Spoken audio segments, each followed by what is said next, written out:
All right, so here's my relaxer tincture. It's blue lotus, passion flower, lemon balm, and some damiana. And this next one is my echinacea. That's going to be for, cold and flu season when, everybody in the house decides they want to get sick.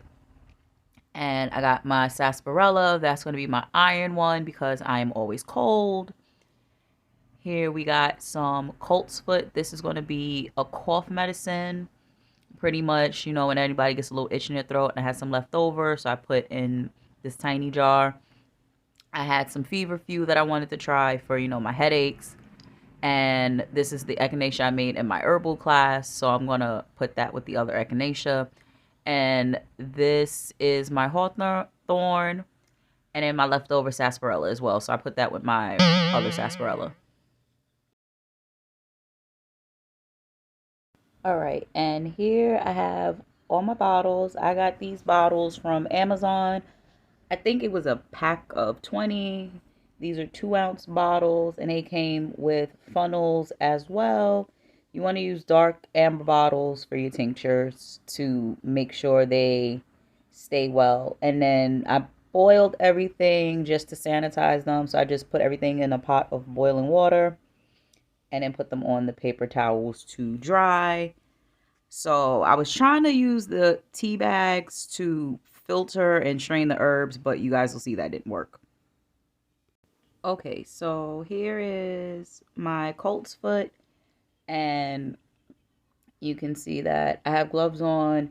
Again, this is just primarily for myself and the people that live in my house, but if you're going to sell your tinctures, you want to be as clean and sterile as possible. But again, this is just for me, so that's why I only had one glove on. So you can see here, I was trying to strain the herbs through the tea bags and I made a mess. Like, I made a mess all on the counter, guys. So the tea bag method did not work, unfortunately, and I was down a few bags, but I kept trying to see if this type of method would work, and you could see that I just made a huge mess. Like, I think, yeah, it was just everywhere at one point. And then you could see I didn't realize that my jars were larger than my bottles, so I had way more than 2 ounces of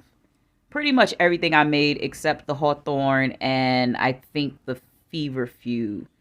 Everything else, like, I needed multiple bottles, as you'll see, but here I am still just making a mess, trying to strain the herbs as best as I can. And you want to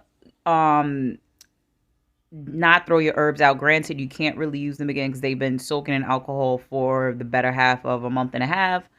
So it's just best to kind of put them back in nature. I'm gonna probably put these in the park somewhere at some point. Like, I have them drying out in a bag, but yeah, you don't want to really throw your herbs out. I don't think you can reuse them. Like I said, all the medicinal value has been pulled from the alcohol, so you don't want to try to reuse these. And I had everything soaking in 100 proof vodka. I think I had one. The coltsfoot, I think, might have been soaked in maybe rum. But you can use rum, vodka, gin, brandy. I do have some mullein soaking in some brandy, so I'm waiting to see how that works in a few more weeks. That's not ready to go yet, but yeah, here I am, just still for the better part, just making a mess. I don't know why I committed to using the tea bag for this whole jar of colt's foot, but yeah, I guess I was just trying to get through it. So I just used the tea bag to continue to soak, to filter.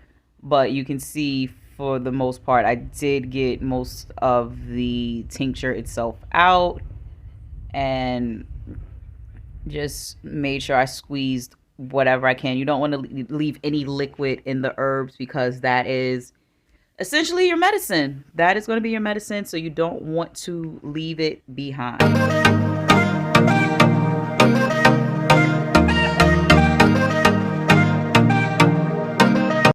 All right, now here I am bottling up my colt's foot. So I have the funnel and pretty much just poured it in the bottle. I did realize that just leaving the funnel sitting there was kind of slowing up.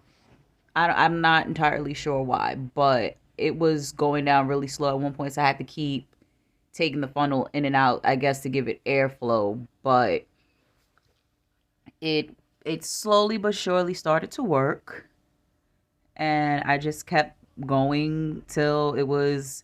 You don't want to fill it all the way, because when you go to put the stopper in, you'll have liquid come back up. So you want to fill it maybe with an inch of space to the top, just so when you put the dropper in, it doesn't, come back up to you.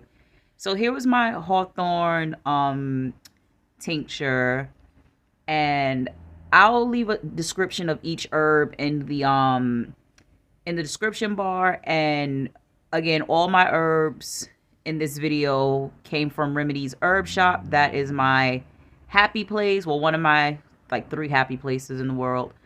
So you see with the smaller jar, I tried the tea bag again, but y'all, I was just making a mess. Like, it was so just, yeah. And you see, like, once the herbs fell into the cup, I just said screw the tea bag and had to figure something out. But thankfully, like I said, this was only like an ounce of tincture, so I was able to squeeze most of the medicine out and just put the herbs to the side, and then just filled this bottle. So I did have some smaller bottles, and there goes my camera.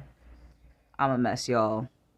But there goes those small bottles I had left over from when I did my oil of oregano. I it's very easy to make oil of oregano. I thought it was going to be way harder, but I realized mine's probably wasn't as strong as the store-bought ones are. I think it's because I used olive oil. So I think if I would have used a lighter oil, it might have been a little bit more potent. But yeah, it wasn't too strong, but it gets the job done.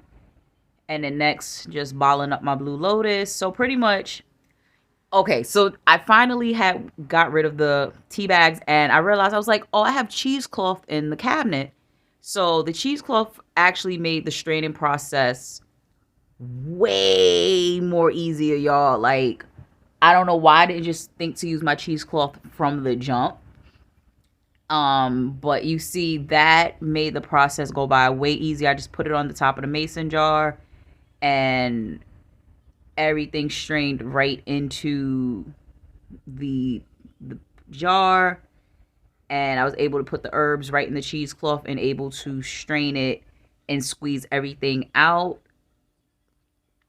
Oh, so the blue lotus I have in this video, the blue lotus is the only thing in this video that didn't come from Remedy's Herb Shop. The blue lotus I got from Upful Blends. I was very hyped when Chantel started selling blue lotus, because I think the ones I got from Etsy might have been a little bit of a fluke. Who's to say? But I ended up going back to where I normally get, my blue lotus and my herbs from. So that was a successful purchase. And again, same thing, just filling up the jars right here.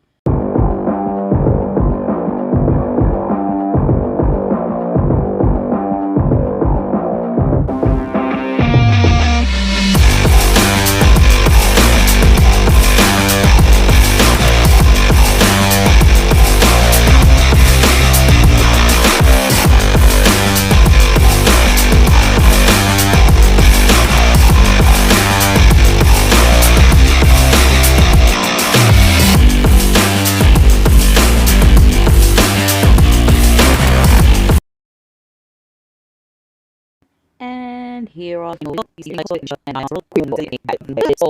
mini bottles for the stuff that, had less medicine, and the smaller echinacea, if I want to, I could toss in my bag and take to work. Same thing with the so yeah, so I just made sure that I labeled everything with the names of it, and I got enough to get me through the winter.